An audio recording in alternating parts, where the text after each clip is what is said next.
ఛత్తీస్గఢ్ మహారాష్ట్ర బార్డర్లో భారీ ఎన్కౌంటర్ జరిగింది. C60 కమాండోలతో జరిగిన ఎదురుకాల్పుల్లో 4 మావోయిస్టు కీలక నేతలు మృతి చెందారు. DVC మెంబర్ వర్గీష్, మంగాతు, ప్లాటూన్ సభ్యుడు కుర్సం రాజు, వెంకటేష్ ఎన్కౌంటర్లో మృతి చెందినట్లు గుర్తించారు. వీరిపై 36 లక్షల రివార్డు ఉన్నట్లు పోలీసులు తెలిపారు. అటు ఘటనా స్థలంలో AK-47 రైఫిల్తో పాటు కార్బైన్, 2 పిస్తోళ్లు సహా భారీగా పేలుడు పదార్థాలను స్వాధీనం చేసుకున్నారు పోలీసు బలగాలు. రైట్, డీటెయిల్స్ అజయ్ అందిస్తారు. అజయ్, ఎన్కౌంటర్ కి సంబంధించి డీటెయిల్స్ ఏంటి?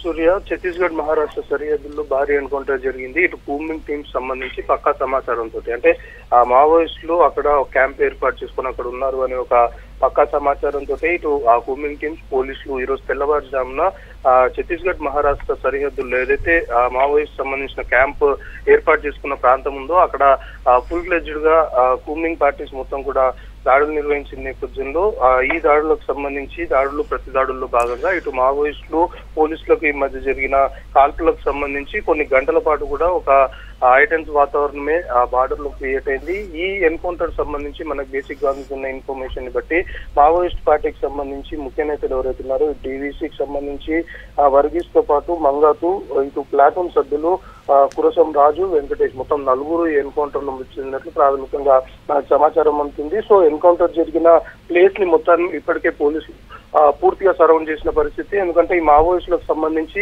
క్యాంపులు ఏర్పాటు చేసుకున్న ప్రాంతం ఏదైతే ఉంటుందో అదంతా పూర్తిగా ఒకే చోటు కాకుండా మావోయిస్టులు మొత్తం కూడా డివైడ్ అయిపోయి ఉంటారు కాబట్టి ఇంకా ఆ పరిసర ప్రాంతాల్లో ఇంకా మావోయిస్ట్ సంబంధించి ఇతర నేతల కదలికలు ఏమైనా ఉన్నాయనే కోణంలో ఇంకా కూంబింగ్ పార్టీకి సంబంధించి ఇంకా సర్చ్ ఆపరేషన్ అయితే స్పాట్ లో కొనసాగుతుంది. బేసిక్ గా ఇప్పుడున్న ఇన్ఫర్మేషన్ ని బట్టి ఎన్కౌంటర్ అయిపోయిన తర్వాత పోలీసులు అక్కడ ఒక AK-47 తో పాటు ఒక కార్బన్, దాంతో పాటు 2 పిస్తోళ్లు, భారీగా పేలుడు పదార్థాలకు సంబంధించి అక్కడ స్వాధీనం చేసుకున్నారు. ఇంకా సర్చ్ ఆపరేషన్ కొనసాగుతుంది. ఎందుకంటే మావోయిస్టు క్యాంప్ ఏర్పాటు చేసుకున్న చోట పెద్ద మొత్తంలో పేలుడు పదార్థాలు కూడా ఇప్పుడు ఎన్కౌంటర్ జరిగిన ప్రాంతంలో లభించడంతో అసలు మావోయిస్టుల ప్లాన్ ఏ విధంగా ఉంది, కూంబింగ్ పార్టీకి సంబంధించి ఏ విధమైన ఇన్ఫర్మేషన్ ఉంది, పెద్ద మొత్తంలో పేలుడు పదార్థాలు ఉన్నాయంటే ఆ ఛత్తీస్గఢ్ మహారాష్ట్ర సరిహద్దుల్లో ఆ ప్రాంతాల్లో ఈ మధ్య కాలంలో మావోయిస్ట్ పార్టీకి సంబంధించి ఏమైనా విధ్వంసానికి తెరలేపాలని చూసారా? సో కూంబింగ్ పార్టీకి ఉన్న ఇన్ఫర్మేషన్ ఏంటి అనే దానిపైన మరి కాసేపట్లోనూ క్లారిటీ వచ్చే అవకాశం ఉంది. ఇంకా సర్చ్ ఆపరేషన్ కొనసాగుతుంది కాబట్టి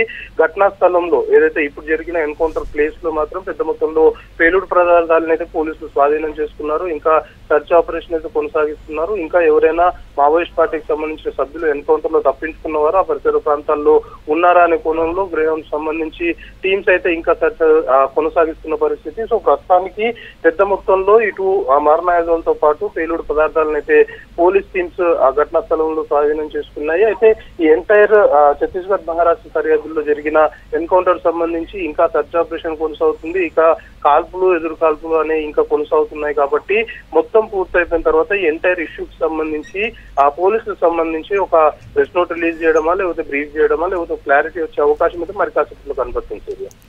రైట్, థ్యాంక్ యూ అజయ్.